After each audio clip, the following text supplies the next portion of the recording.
L'école. L'école, c'est la récré, les profs, la cantine, les copains. L'Institut d'éducation motrice, c'est aussi les copains, la cantine, la récré, mais ici, elle est différente. À l'école, on apprend à vivre ensemble, on apprend de soi, on apprend des autres. À l'école, on est un élève. À l'Institut d'éducation motrice, il y a aussi des apprentissages, soutenus par une équipe éducative et par des professionnels de compétences multiples. Mais ici, il n'y a pas d'élèves. L'école ici, c'est une unité d'enseignement externalisée, une classe dans l'école pour 6 élèves. Pour Noran, Nejma, Maxence, Alexis, Sankumba et Nicolas et bien d'autres, il n'y a pas de classe, pas d'école. Ou alors, quelques heures par semaine, chacun son tour. Ces jeunes exceptionnels ont des besoins singuliers. Le vivre ensemble permet à chacun de rencontrer la différence, de s'enrichir de cette différence. L'école est un facilitateur de la participation sociale. Pour que chaque élève, pour que tous ces élèves puissent prendre leur place comme les autres citoyens et exercer un rôle social, utiliser leurs capacités et développer des compétences. Notre responsabilité collective pour rendre cela possible est de nous engager à mettre en œuvre des moyens adaptés, des programmes adaptés, leur permettant d'être à l'école. Ensemble, acteurs de l'éducation nationale et du médico-social, agissons pour faire que cette participation sociale soit une réalité pour tous. Ensemble, agissons pour construire l'inclusion scolaire qui permettra que cette volonté devienne une réalité pour tous.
Eh bien, c'est quand tu veux.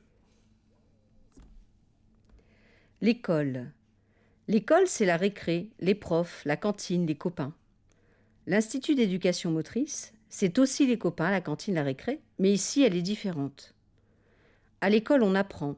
On apprend à vivre ensemble, on apprend de soi, on apprend des autres. À l'école, on est un élève. À l'Institut d'éducation motrice, il y a aussi des apprentissages, soutenus par une équipe éducative et par des professionnels de compétences multiples. Mais ici, il n'y a pas d'élèves. L'école ici, c'est une unité d'enseignement externalisée, une classe dans l'école pour 6 élèves. Pour Noran, Nejma, Maxence, Alexis, Sankumba et Nicolas, et bien d'autres, il n'y a pas de classe, pas d'école. Ou alors, quelques heures par semaine, chacun son tour. Ces jeunes exceptionnels ont des besoins singuliers. Le vivre ensemble permet à chacun de rencontrer la différence, de s'enrichir de cette différence. L'école est un facilitateur de la participation sociale. Pour que chaque élève, pour que tous les élèves puissent prendre leur place comme les autres citoyens et exercer un rôle social, utiliser leurs capacités et développer des compétences. Notre responsabilité collective pour rendre cela possible est de nous engager à mettre en œuvre des moyens adaptés, des programmes adaptés, leur permettant d'être à l'école. Ensemble, acteurs de l'éducation nationale et du médico-social, agissons pour faire que cette participation sociale soit une réalité pour tous. Ensemble, agissons pour construire l'inclusion scolaire qui permettra que cette volonté devienne une réalité pour tous.